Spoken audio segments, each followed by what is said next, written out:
అందరికీ నమస్కారం అండి. నేను జంగారెడ్డిగూడ ఎక్సైజ్ మాట్లాడుతున్నాను.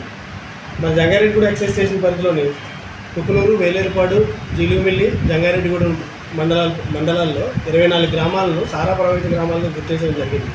ఈ 24 గ్రామాల్లోనూ కూడా ప్రచార రథం తిరుగుతూ ఉంటుంది. ప్రజల్లో అవగాహన కార్యక్రమాలు నిర్వహిస్తూ ఉంటారు.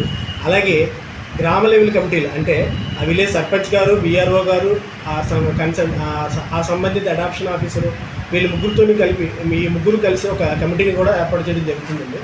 రానున్న రోజుల్లో పూర్తిగా ఈ 24 సారా ప్రభావిత గ్రామాలను సారారహిత గ్రామాలుగా తీర్చిదిద్ది తద్వారా మన జిల్లాను పూర్తిగా సారారహిత జిల్లాగా తీర్చిదిద్దడంలో సదరు ప్రజలందరూ కూడా సహకరిస్తారని కోరుకుంటున్నాను.